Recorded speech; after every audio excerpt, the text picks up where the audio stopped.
وبركاته.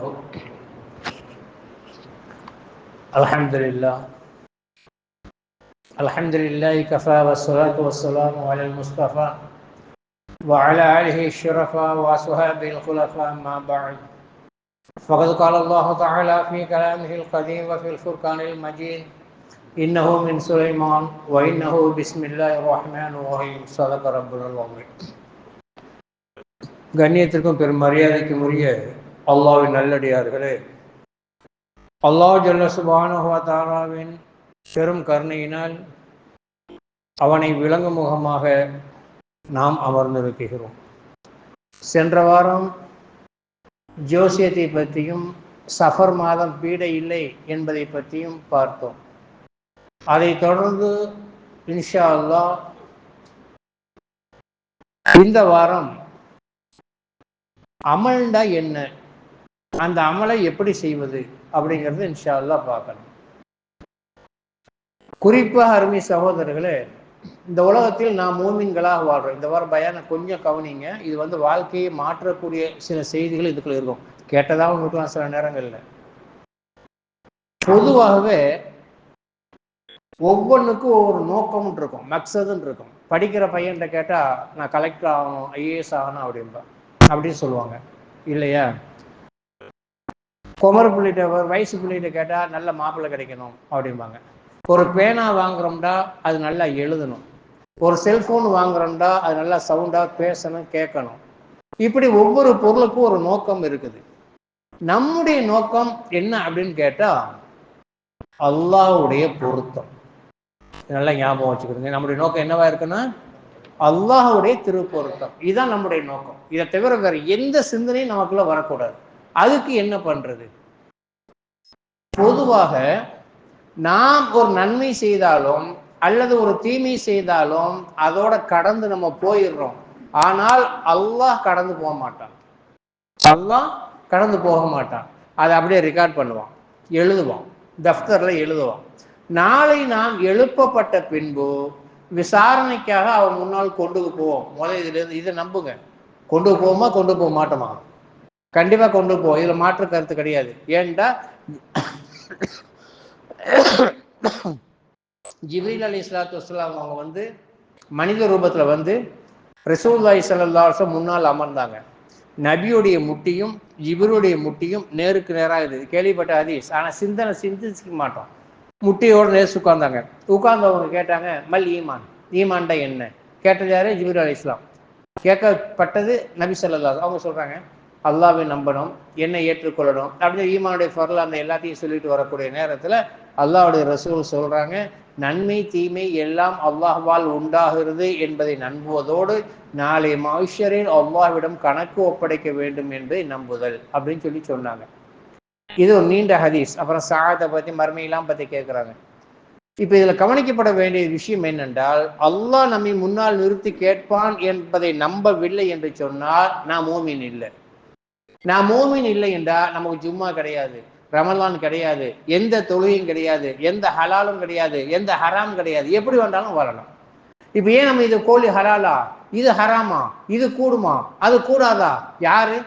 ஈமான்கிற ஒரு சிஃபத்து, ஒரு தன்மை நமக்குள்ள இருக்கிறதுனால. சரி, இப்ப நம்ம அல்லாஹ்வுடைய சன்னிதானத்துல போய் நிற்போம். நிற்கும் போது நம்ம என்னெல்லாம் நினைச்சு பார்த்திருக்க மாட்டோமோ அத்தனையும் தஃப்தர்ல வரும். எப்படி தஃப்தர்ல வரும்? இப்ப லா இலாஹ இல்லல்லாஹ் ஒரு வார்த்தை அசந்தோ அசையாமே சில பேர் சொல்லுவாங்க அல்லாஹ் அக்பர். உட்கார்ந்து போது எந்திரிக்கும் போது அல்லாஹ் அக்பர்னு சொல்லுவாங்க. இது சும்மா அப்புறம் அவங்களே மறந்துடுவாங்க, 2 நிமிஷத்துல அவங்களே மறந்துடுவாங்க. ஆனால் அந்த வார்த்தை நன்மை தராசனுடைய எடையில போய் உட்காரும். 1 கிராமாவோ 10 கிராமாவோ 5 கிராமாவோ உட்காரும். இன்னைக்கு கேஸ் எல்லாம் வெயிட் போட ஆரம்பிச்சிட்டாங்க. அதனால வெயிட், ஒரு வார்த்தைக்கு வெயிட் போடும். இந்த சென்னையில ஒருத்தவங்க பேசுவாங்க, அடிக்கடி பேசும்போதெல்லாம் அவன் என்ன டாப் ஆபீசரா இருந்தாலும் ஒரு கெட்ட வார்த்தையை சேர்த்து பேசுவாங்க. அது சென்னையிலே பிறந்து வளர்ந்ததன் காரணமாக அது இளமையிலேயே வரக்கூடிய ஒரு வார்த்தை. அவன் பேசணும்னு பேசுறது இல்லை, ஆனா அப்படி ஒரு வார்த்தை வரும். ஜும்மால சொல்ல முடியாது. அந்த வார்த்தையும் சும்மா தான் அவன் சொன்னாலும் அந்த இடது பக்கத்தினுடைய தராசுல வெயிட்டாக போய் நிற்கும். இடது பக்க தராசுல வெயிட்டாக போய் நிற்கும். ஆக இந்த மாதிரி தீர்ப்பளிக்காமல் யாரும் நகர முடியாது. இது ஒரு பாயிண்ட். ஞாபகம் வச்சுக்கிட்டீங்களா? ரெண்டாவதான ஒரு பாயிண்ட், சில அமல்களுக்கும் சில விஷயங்களுக்கும் தொடர்பு இருக்குது. சில அமல்களுக்கும் சில விஷயங்களுக்கும் தொடர்பு இருக்கு. நான் ஏற்கனவே சொல்லிட்டேன், இங்க ஃபர்ல் தொழுகையை பத்தி நான் பேசவே இல்லை. ஃபர்ல் தொழுகையை தொழுங்கன்னு உங்களுக்கு சொல்ல போறதும் கிடையாது. ஏன் என்று சொன்னால் அது நன்மையான லிஸ்ட்லயே கொண்டு வருவாங்க. நான் நன்மையான லிஸ்ட்ல கொண்டு வர்றதில்லை, அது பாவமான லிஸ்ட்ல தான் வரும் ஃபர்ல் தொழுகைங்கிறது. அதனால அதை பத்தி பேச வேண்டியதே கிடையாது. விபச்சாரம் செய்வது பாவம், வட்டி வாங்குவது பாவம், சூதாடுவது பாவம், ஃபர்லை விடுவது பாவம். இப்படித்தான் கொண்டு போவோம். இஷ்ராக் தொழுதா நன்மை, தஹஜ்ஜத் தொழுதா நன்மை.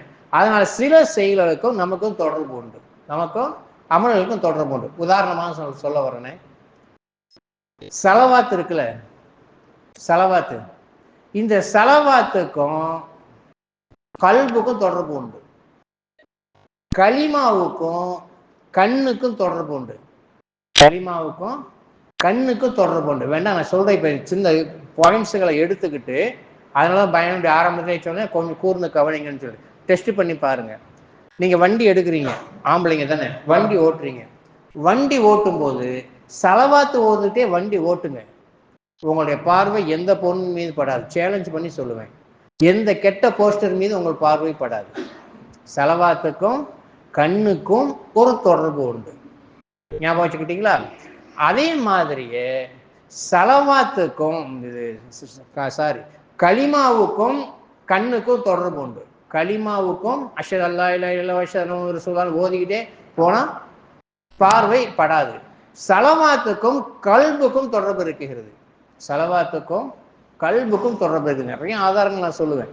எப்படி தொடர்பு அப்படின்னு கேட்டா, ஒரு பெண் சலவாத்து ஓதிட்டே சமையல் செய்தால், சமையல் கட்டில அதிகமான சலவாத்துக்காக செலவு செய்தால், அந்த சாப்பாடை சாப்பிடக்கூடிய அத்தனை நபர்களுடைய கல்வும் சுத்தமாகிவிடும்.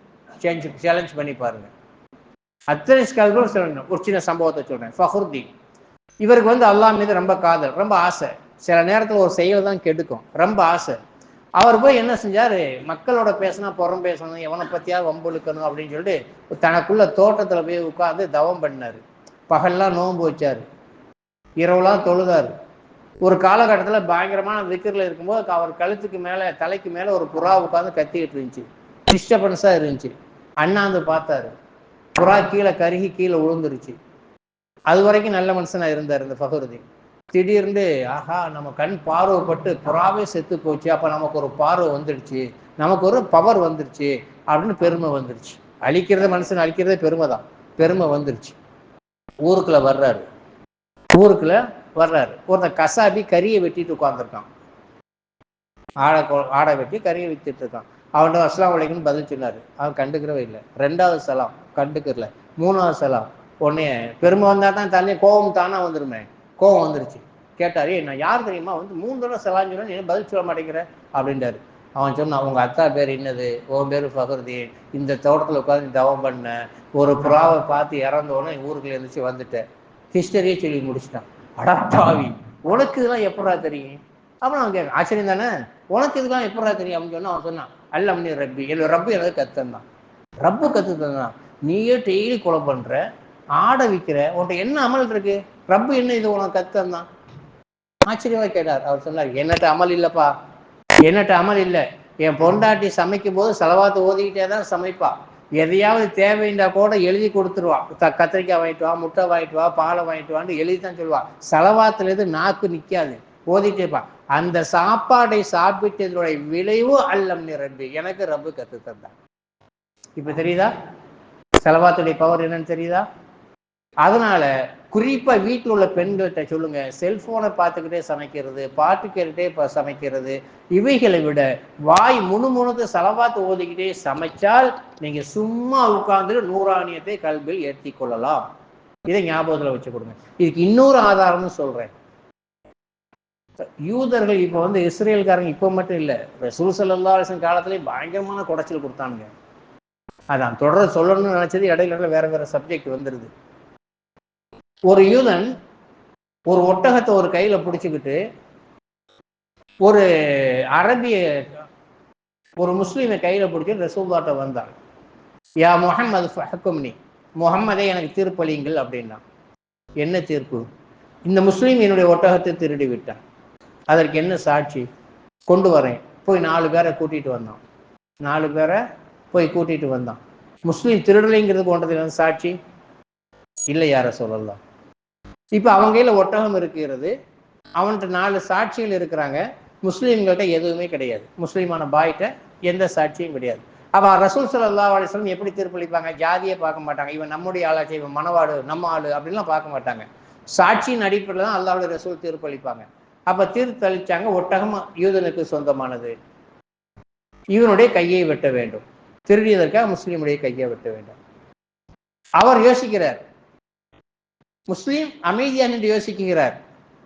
பெருமானார் ஸல்லல்லாஹு அலைஹி வஸல்லம் கொஞ்ச நேரம் எனக்கு டைம் கொடுங்கன்றாரு. அந்த மானசீகமா துவா செஞ்சார். துவாங்கிறது மண்டி போட்டு அல்லாஹ்ட்ட உயர்த்தி கையை வசதி அப்படி பார்த்து இப்படி போட்டு சத்தம் போட்டு தான் கேட்கணும்னு அவசியம் கிடையாது. மனசளவுல கேட்டாலும் அதுவும் துவாவு தான். நடந்துக்கிட்டு உட்கார்ந்துக்கிட்டு எப்போ வேணாலும் கேட்கலாம் அல்லாஹ்ட்ட. துவாவுக்கு ஒழு தேவையில்லை, கிப்லா தேவையில்லை, அவரத்தை மறைக்கிற அவசியம் கிடையாது. எப்போ வேண்டுமானாலும் பேசுங்க, கேளுங்க. அவர் கேட்டார், யா அல்லாஹ், அல்லாஹ்வுடைய ரசூல் வேண்டுமானால் சாட்சியோடு, எப்படி இருக்கும் தெரியுமா? அல்லாஹ்வுடைய ரசூல் வேண்டுமானால் சாட்சியை பார்க்கலாம், ஆனால் ஹக்கு அனைத்தையும் அறிந்த உனக்கு தெரியும் நான் திருடவில்லை என்று சொல்லி அவர் சொல்றார் அல்லாஹ்ட்ட. என்னுடைய கை இப்போது வெட்டப்பட்டது என்று சொன்னால் நான் எப்படி வேலை செய்ய முடியும்? எல்லாவற்றையும் விட நாளைக்கு என்னுடைய பிள்ளைகள் ரோட்டிலே போகும்போது திருடனுடைய பிள்ளை போறான் பாரு என்று பிள்ளைகளை சொல்வார்களே, இந்த சமுதாயம் திருடனுடைய பிள்ளைகள் என்று என்னுடைய பிள்ளைகளை சொல்வார்களே, எந்த பாவம் செய்யாமல் என்னுடைய பிள்ளைகளுக்கு இந்த தவறான ஒரு எண்ணம், ஒரு கண்ணோட்டம் சமுதாயத்தில் ஏற்படுகிறது, இது எந்த விதத்தில் நியாயம்? ரப்பே எனக்கு நீ உதவி செய்ய என்று அவர் துவா செய்தார். துவாவுடைய பொருளை பாருங்க. அல்லாஹ்வுடைய ரசூலுக்கு வேண்டுமானாலும் சாட்சியை கொண்டு தீர்ப்பளிக்கலாம், ஆனா அனைத்தையும் அறிந்த உனக்கு தெரியும் நான் திருடவில்லை என்பதும், என்னுடைய கை வெட்டுப்பட்டு விட்டால் நான் பலகீனமாகி விடுவேன் என்பதும், என்னுடைய பிள்ளைகள் அநியாயமான திருடனுடைய பிள்ளைகள் என்ற பெயர் எடுப்பார் என்பது உனக்கு தெரியுமே ரப்பே, நீ எனக்கு தீர்ப்பளி என்று சொன்னார்கள். திடீர்னு அவருடைய உள்ளத்தில் அவருடைய மின்னல் மாதிரி ஒரு செய்தி வருது, ஒட்டகத்தை பேச செய்தால் என்ன? ஒட்டகம் பேசுதுதானே கேள்விப்பட்டிருப்பீங்க, எங்க பேசுச்சுன்னு தெரியாதுல. பெருமானார் ஸல்லல்லாஹு அலைஹி வஸல்லம் சொல்றார், யார சொல்லலாம், இன்னொரு சாட்சியை விசாரிக்க வேண்டும். அந்த முஸ்லீம் சொல்றார், விளங்குதா இல்லையா நான் சொல்றது? இன்னொரு சாட்சியை விசாரிக்க வேண்டும் என்று அவர் சொல்கிறார். யாரு? பெருமானார் ஸல்லல்லாஹு அலைஹி வஸல்லம். முஸ்லீம் சஹாபி சொல்றார், சாதாரண ஒரு முஸ்லீம், அவர் சொல்றார், இந்த ஒட்டகத்தை விசாரியுங்கள் யார சொல்லலாம், இந்த ஒட்டகத்தை விசாரியுங்கள் அல்லாஹ்வுடைய ரசூலை அப்படின்னு சொல்றாங்க. பெருமானார் ஸல்லல்லாஹு அலைஹி வஸல்லம் சொல்றாங்க, ஒட்டகமே சொல், நீ யாருக்குரியவன், நீ யாருக்குரிய சொத்து என்று கேட்கும் பொழுது ஒட்டகம் சொன்னது, அஷ்ஹது அன்னக ரசூலுல்லாஹ். எந்த விலங்கின ரசூலுல்லாஹ்ட்ட பேசினாலும் முதல்ல நுபுவத்தை சாட்சியாக சொல்லும். அஷ்ஹது அன்னக ரசூலுல்லாஹ், யா ரசூலுல்லாஹ் நீங்கள் அல்லாஹ்வுடைய ரசூல் என்று நான் சாட்சி சொல்கிறேன் அப்படின்னு சொல்லிட்டு, நான் முஸ்லீமுக்கு உரியது, இந்த யூதன் பொய் சொல்கிறான், நான் முஸ்லீமுக்குரிய ஒரு சொத்து, யூதன் பொய் சொல்கிறான் என்று சொல்லியது. அந்த சாட்சி ஏற்றுக்கொள்ளப்பட்டு ஒட்டகம் முஸ்லீமிடம் கொடுக்கப்பட்டது. பெருமானார் ஸல்லல்லாஹு அலைஹி வஸல்லம் தனியாக அழைத்தார்கள். அழைத்து கேட்டார்கள், சிறிது நேரத்தில் இவ்வளவு பெரிய மாற்றத்தை ஏற்படுத்துவதற்கு நீங்கள் என்ன அமல் செய்கிறீர்கள் என்று கேட்டார்கள். என்ன அமல் செய்றீங்க? அப்படின்னு ஒரு அற்புதமான அமல். அல்லாஹ் உடனே ஜவாப் சொல்லிட்டானே, என்ன அமல் அப்படின்னு கேட்கும்போது அவர் சொன்னார், யா ரசூலுல்லாஹ், ஒன்றுமே இல்லை, உங்கள் மீது ஸலவாத் ஓதாமல் நான் தூங்க மாட்டேன், உங்கள் மீது ஸலவாத் ஓதாமல் நான் தூங்க மாட்டேன். இந்த அமல் எனக்கு இந்த விமோச்சனத்தை கொடுத்துருக்குது. சும்மா சாதாரண பேசிட்டு போறேன், நீங்க உட்காந்து கேட்டு போறீங்க, எவ்வளவு பெரிய மாற்றம், எவ்வளவு பெரிய நசீபு. இதுதான் ஸலவாத்.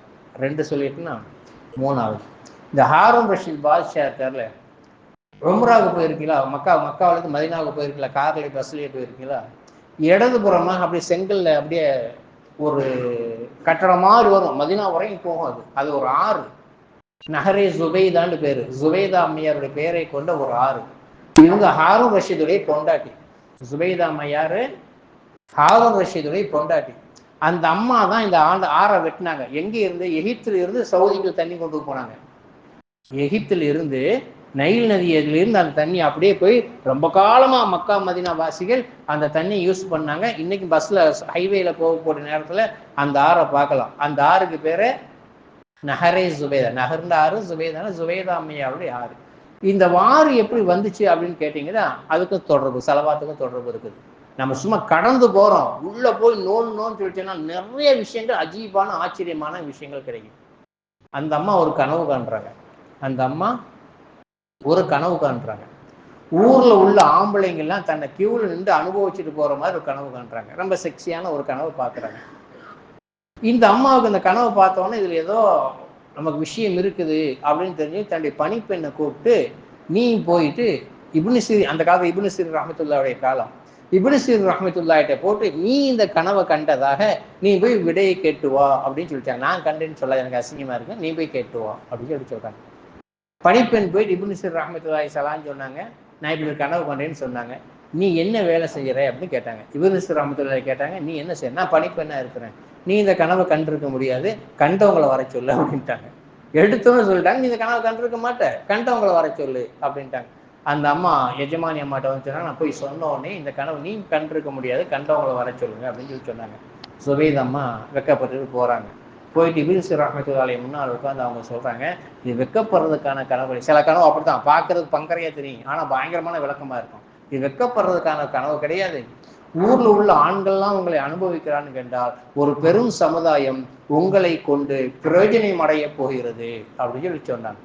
ஒரு பெரும் சமுதாயம் உங்களை கொண்டு பிரயோஜனம் அடைய போகிறது அப்படின்னு சொல்லி சொல்றாங்க.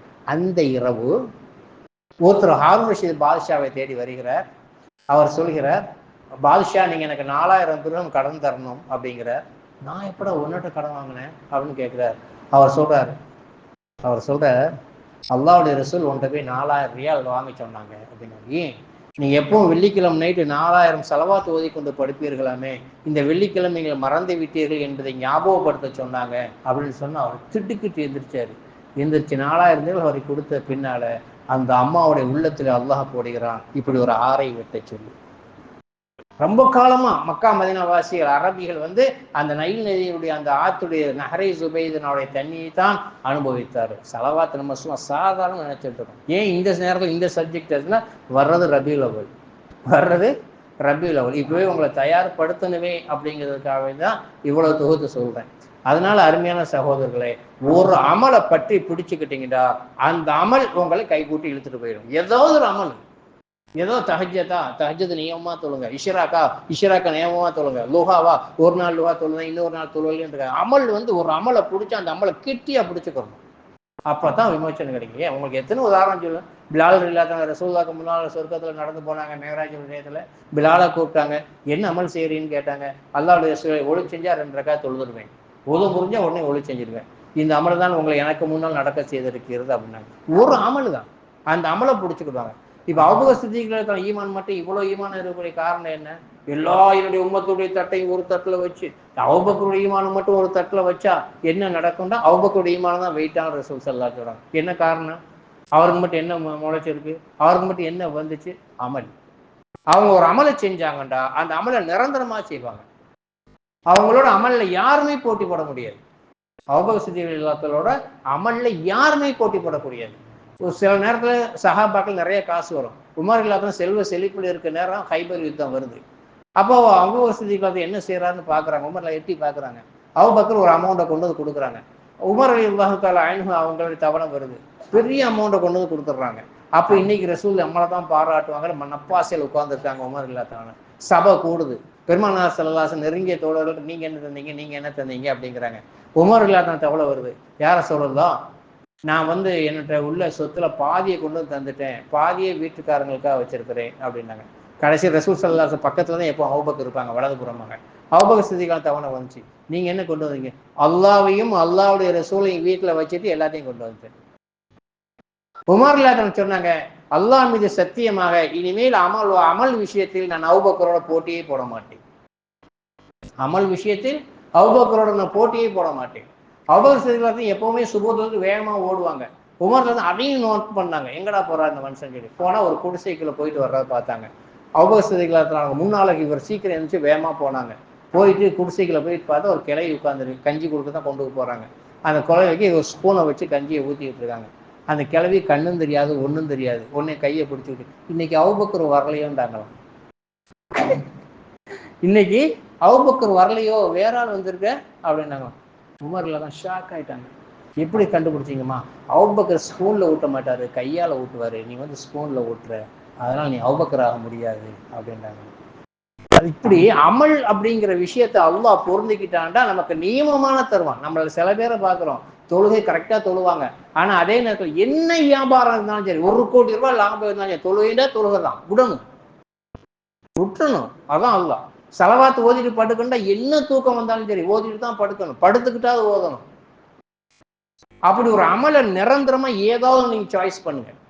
ரபியுல் லெவல்ல ஏதாவது ஒரு அமல், சலவாத்தோ சுபஹானல்லாவோ எதையோ ஒரு அமலை நீங்க தேர்ந்தெடுங்க. அந்த அமல் இஸ்ராயலை சந்திக்கிற வரைக்கும் விடக்கூடாது. நீங்களா முடிவு பண்ணிக்கிறீங்க. இதை எந்த ஆலிம் சாட்லையும் போய் கேட்க தேவையில்லை, எந்த அசத்துலையும் போய் கேட்க தேவையில்லை. நீங்களா முடிவு பண்ணுங்க. ஒரு அமலை கையில எடுங்க. அந்த அமலை உதாரணமா சொல்றேன், லா இலாஹ இல்லா அன்த சுப்ஹானக இன்னீ குன்து மினல் ஸாலிமீன், ஒரு தஸ்பீஹ் ஒரு நாளைக்கு 313 தடவை, ஒரு நாளைக்கு 313 தடவை இரவு நேரத்துல ஃபாலோ பண்ணி பாருங்க. அல்ல சலவாத்து 100 தடவை ஃபாலோ பண்ணி பாருங்க. ஸோ ஒரு பேச்சுக்காக சொல்றேன். அதே மாதிரி ஒரு தர்மம் 7 பேருக்கு ஒரு நாளைக்கு ஒரு 100 ரூபா தர்மம் பண்ணா 100 ரூபா, 50 ரூபா தர்மம் பண்ணா அந்த 50 ரூபா. இப்படி ஒரு அமலை மீடியமா உங்களால எப்பவுமே செய்ய முடிகிற மாதிரி ஒரு அமலை, சில நேரத்தில் 1000 செலவாது, சில நேரத்தில் 10 செலவாது, சில நேரத்தில் ஒண்ணுமே கிடையாது, அப்படிங்கிற மாதிரி இருக்காம என்னாவது ஒரு அமலை, சிறிய அமலை நிரந்தரமா பண்ணிட்டு வர பாருங்க. சிறிய அமலை, அந்த அமல் உங்களை பிடிச்சி இழுத்துட்டு போயிடும். இப்ப சப்ஜெக்ட் வாங்க. முன்னால் நான் என்ன சொன்னேன், ஆரம்பத்தில் நன்மை தராசை கொண்டு போய் நன்மை தராசில் அல்லாஹ் வைப்பான், தீமையை கொண்டு போய் இடையில வைக்கக்கூடிய நேரத்துல இந்த நிரந்தரமான அமல் இருக்கு இல்லையா, இந்த அமல் தான் வெயிட் ஆகும், வெயிட்டை கொடுக்கும். அப்போ அல்லாஹ் சொல்றான், யார் அணு அளவு நன்மை செய்தாலும் அதை அவர் பார்ப்பார். நீங்க பார்ப்பீங்க, லாயிலா இல்ல, அப்பா லாயிலா இல்ல இப்படி இருக்கா, சுப்ஹானல்லாஹ் இப்படி இருக்கா, இந்த துருவத்தில் இருக்கா அப்படின்னு நீங்க பார்ப்பீங்க. அதுக்கு பின்னால்தான் வெயிட்டை போடும் அல்லாஹ். அதனால இதில் இருந்து நாம் யாருமே தப்ப முடியாது. சும்மா பயான்னு நினைச்சீங்கன்னா இது பயான் தான், கவுன்சிலிங் நினைச்சா கவுன்சிலிங், உபதேசம் நினைச்சா இது உபதேசம், நசீகத்தா எடுத்துக்கலாம். இல்ல வெள்ளிக்கிழமை பயன் பண்றதானே, எப்பவும் சொல்ற மாதிரி தான் அசல் சொல்லிட்டு போறாங்க, அதோட இது முடிஞ்சு போச்சுன்னு கடந்து போனா போங்க, ஆட்சேபனை கிடையாது. ஆனால் ஏதாவது ஒன்றை ஃபாலோ பண்ணா சக்தி அல்லாஹ் மீது ஆணையிட்டு சொல்கிறேன், எல்லோருக்கும் மௌத்து உண்டு. சொர்க்கமோ நரகத்தையும் ஏதாவது ஒன்று நீங்க தேர்ந்தெடுத்துதான் ஆகணும், வேற ரூட்டு கிடையாது. ஒன்று சொர்க்கத்துக்கு போற அமலை செய்யணும், அல்லது நரகத்துக்கு போற அமலை செஞ்சுதான் தீரணும். இப்ப எதை நீங்க தேர்ந்தெடுப்பீங்க? எந்த புத்திசாலியாவது நரகத்துக்கு ஆசைப்படுவானா? நரகத்தை தாங்க முடியுமா? அப்ப என்ன செய்யணும்? சொர்க்கத்துக்கு தான் போய் ஆகணும். நீங்க எத்தனை கோடி சம்பாதிச்சாலும் சரிங்க, ப்ராக்டிக்கலா இல்லையா? இதுக்கு முதல்ல நீங்க பார்த்துருக்கீங்களா இல்லையா? மண்ணடிக்கல 10 வீடு வச்சிருந்தவங்க இங்க, சும்மா சாதாரணம் கேட்கிறேன், பயான் இல்லை, மண்ணடிக்கல 10 வீடு வச்சிருந்தவங்க 20 வீடு வச்சிருந்தவங்களுக்கு தெரியுமா தெரியாதா? ஃபேக்டரி ஓனர்ஸ் உங்களுக்கு தெரியுமா தெரியாதா? புட்டபர்த்தி சாய்பாபா எத்தனை டன் தங்கத்து மேல படுத்து கடந்து இறந்து போனா, அந்த தங்கம்லாம் எங்க? சாய்பாபா எங்க? ஜெயலலிதா அம்மா எத்தனை பணத்தை வச்சுட்டு இறந்து போச்சு, அந்த பணம் எங்க? மூட்டை மூட்டையா வச்சிருந்த எம்ஜிஆர் எங்க? சாதாரண சுயசோனி பாருங்க. நாம ஃபேமஸா தெரிஞ்சது பேர்களா நான் சொல்றேன். இந்த கோடிக்கணக்கான தங்கங்களும் பணங்களும் அவங்களுக்கு ஏதாவது பிரயோஜனப்பட்டுச்சா? 1 மணி நேரம் உயிரை நிப்பாட்டி வச்சுச்சா? இல்லை. இன்னைக்கு நரகத்துடைய கறிக்கட்டைகள், தண்டனைக்குரியவர். நமக்கு அல்லாஹ் பிறப்புல ஈமான தந்துட்டான், பிறப்புல ஈமான தந்துட்டான். முஸ்லிமான தாயத்திற்கு மகனா பிறக்க வச்சுட்டான். அதையாவது பாதுகாக்க வேணாமா? அந்த ஈமானியாவது பாதுகாக்க வேணாமா? யோசனை பாருங்க. அதனால நாம் சொர்க்கத்துடைய அமல் செய்யாமல் பாவமான அமலை செய்தால் நாம் தான் முட்டாள்கள், இதுல மாற்று கருத்தே கிடையாது. அதனால மறுநாளைக்கு ரப்புடைய சன்னிதானத்துல போய் கேட்கக்கூடிய நேரத்துல ரப்புக்கு என்ன பதில் சொல்லணும் அப்படிங்கிற முடிவு இருந்தால் நீ எந்த பாவத்தை வேண்டுமாலும் செய்யலாம். இல்லை என்று சொன்னால் மார்க்கத்தின் அடிப்படையில் எது ஹலாலோ, எது அல்லாஹுக்கும் அல்லாஹுடைய ரசூலுக்கும் பிடிக்குமோ அதை செய்யணும். 3 வகையான வெற்றி இருக்கு. இதோட முடிச்சிடறேன், 3 நிமிஷம் இருக்கு. 3 வகையான வெற்றி இருக்கு. ஒன்றும் நரகத்திலிருந்து பாதுகாப்பு பெறுவது, குறைஞ்ச வெற்றி. 2வது சொர்க்கத்துக்குள்ள போவது. நரகத்திலிருந்து பாதுகாப்புறதுன்னா எப்படின்னா, சொர்க்கம் கிடையாது நரகம் கிடையாது, அரஃபாங்கிற ஒரு இடத்துல அல்லாஹ் வச்சிருப்பான். சொர்க்கத்துக்கு நரகத்துக்கு முதல்ல அரஃபான்னு ஒரு திண்ணை இருக்கும், மதில், அந்த மதில் மேல உட்கார்ந்துருப்பாங்க. அவங்களுக்கு தண்டனையும் கிடையாது, சுகபோக வாழ்க்கையும் கிடையாது, சும்மா கம்முன் கல் மாதிரி உட்கார்ந்துருப்பாங்க. இவங்க சொர்க்கம் கிடையாது. இது ஃபர்ஸ்ட் வெற்றின்னு அல்லாஹ் சொல்றான். 2வது சொர்க்கத்துக்குள்ள போறது. 2வது வெற்றி சொர்க்கத்துக்குள்ள போறது. 3வது வெற்றி அல்லாஹ்வை பார்த்துட்டு சொர்க்கத்துக்குள்ள போறது, அல்லாஹ் கண்குளிர பார்க்கறது. இது ஃபௌசுன் அஸீம், மகத்தான வெற்றி. அருமையான சகோதரர்களே, நீங்க முடிவு பண்ணுங்க, இந்த சஃபர் மாதத்துல கெட்ட மாசமோ நல்ல மாசமோ பீட மாசமோ மோசமான மாசமோ, இந்த மாசத்துல முடிவு பண்ணுங்க, நம்முடைய அமல் சொர்க்கத்துடைய அமலாகத்தான் இருக்க வேண்டும் என்று ஏதாவது ஒரு அமலை கையில் எடுங்க. அந்த அமல் உங்களை இன்ஷா அல்லாஹ் சொர்க்கத்துக்கு கொண்டு போயிடும். அல்லாஹ் ஜல்ல சுப்ஹானஹு வ தஆலா இந்த மஜ்லிஸ் நம்ம எப்படி ஒன்று சேர்த்து அருள் புரிந்தானோ அது போன்று ஜன்னத்துல் ஃபிர்தௌஸில் நம் அனைவரையும் அல்லாஹ் ஒன்று சேர்த்து அருள் புரிவானாக. வாஹிரு தஅவானா அல்ஹம்துலில்லாஹி ரப்பில் ஆலமீன்.